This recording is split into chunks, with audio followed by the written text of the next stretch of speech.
김포 장기동 과일 가게 냉장 창고 멈췄다는 연락받고 출동했는데 일단 구조부터 특이했어요. 실외기가 밖에 없어요.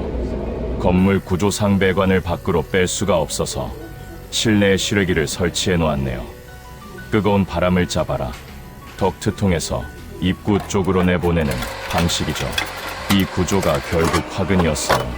응축기 열이 제대로 못 빠지니까 컴프레서, 냉장 창고의 심장 열을 계속 받다가 완전히 타버린 거예요. 그리고 컴프레서가 타면서 냉매가 화학 반응을 일으킨 거거든요. 정상적인 가스가 독성 가스로 변해버린 거예요. 가게가 꽉 막힌 구조라 회수통에 몰아넣으면서 작업을 진행했는데요. 그 과정에서 일부 배출된 독성 가스를 마시면서 작업할 수밖에 없는 상황이었어요. 숨이 막히면 잠깐 밖에 나가서 심호흡하고 다시 들어와서 작업하고 이걸 반복하면서 겨우겨우 작업을 이어갔죠. 그래도 결국 다음 날까지 두통이 가시질 않았어요. 30년 현장 일하면서 손에 꼽을 만큼 힘들게 한 작업이었거든요. 이것저것 하다 보니까 작업 시간이 보통 때의 3배 이상 걸렸어요. 독성 가스 마시며 들락날락 좁은 공간에서 씨름하고 드라이어 외부 설치까지 오늘도 이렇게 힘든 수리했네요. 김포 장기동인가? 오늘은 김포 장기동 과일 가게에서 긴급 연락이 왔어요. 냉장 창고가 작동이 안 된다고요. 왜 냉장 창고가 안 도는 걸까요? 원인은 여러 가지가 있어요. 컴프레서, 쉽게 말해 냉장 창고의 심장이 나간 경우, 아, 뜨뜻한 바람 나오네.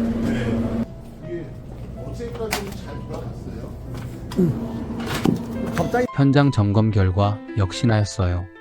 컴프레서, 쉽게 말해 냉장 창고의 심장이 완전히 나가 있더라고요. 그런데 여기서 끝이 아니에요.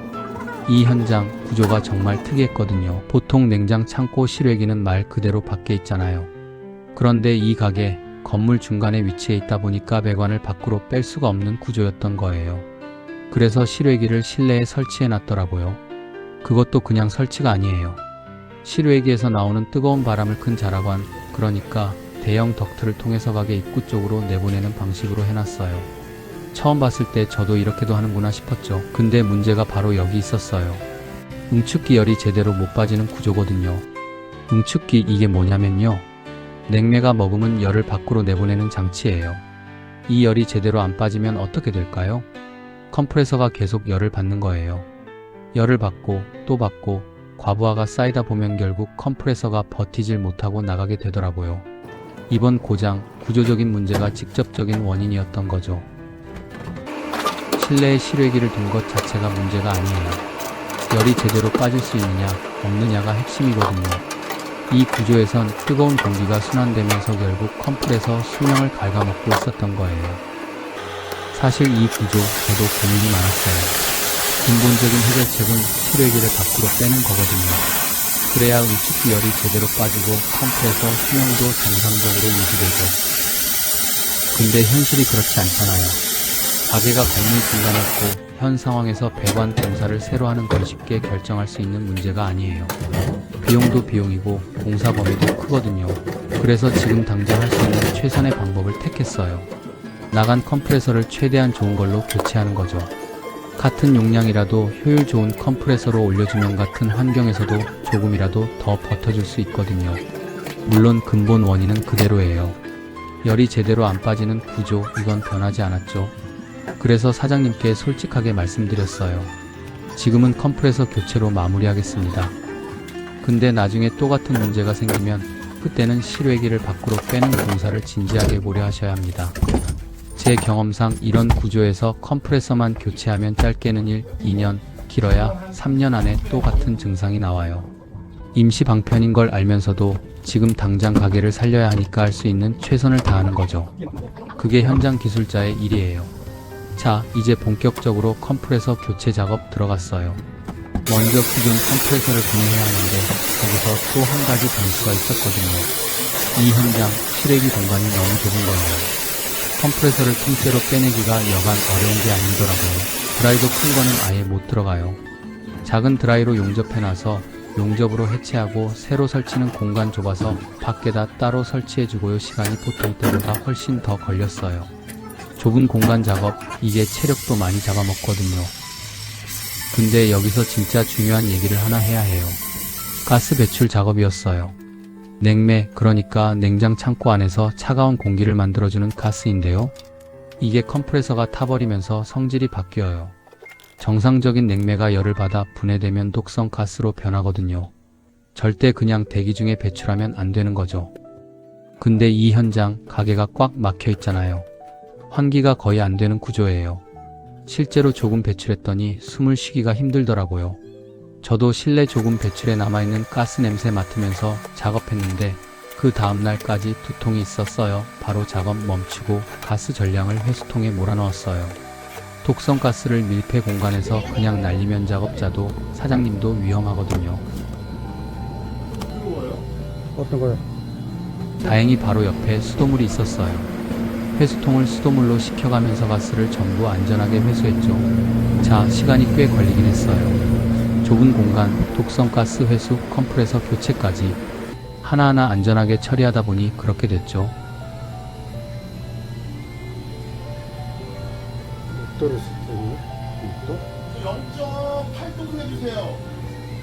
0.8도? 네. 0.8도? 그래도 드디어 다 마쳤어요. 이제 작동 확인할 시간이에요. 새 컴프레서 연결하고 배관 정리하고 가스 재충전까지 마친 상태거든요. 올랐으면 2.8도예요. 더 올라가면 이제 컴프레셔가 돌아가는 거예요? 그렇죠. 자동으로. 자동으로? 네, 돌아가 또 이제 이렇게 떨어지고 떨어졌다 올라갔다 떨어졌다. 그리고 재상될 때는 좀 올라가요. 어떤 거요? 재상될 때는. 재상 안에 성에 낀 거 이제 하루에 네.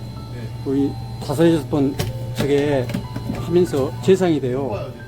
하나, 둘, 셋, 넷. 한 6번씩 하루에. 30분씩. 저게 아까 그것보다요. 모다가 좀 비싸고 더 크잖아요. 저게 더 효율이 더 좋아요. 엔진 좋다니, 힘이 좋다니, 토출량이. 온도가 훨씬 전에 것보다 잘 떨어질 거야. 금방 막 떨어지네. 컴프레서 돌아가는 소리 들리시나요? 이 소리가 제일 반갑더라고요. 현장에서 수십 년을 일해도 장비가 다시 돌아가는 소리는 매번 좋아요. 오늘 김포 장기동 과일 가게 냉장 창고 수리 정말 쉽지 않은 현장이었어요. 실외기가 실내에 있는 특이한 구조. 좁은 공간에서 컴프레서 분해하고 독성 가스 안전하게 회수하고 새 컴프레서로 교체까지. 시간도 많이 걸렸고 체력도 많이 썼죠. 근데 어쨌든 해냈어요. 냉장 창고가 다시 돌아가고 있거든요. 냉기가 내부로 고르게 내려오는 것까지 확인했어요.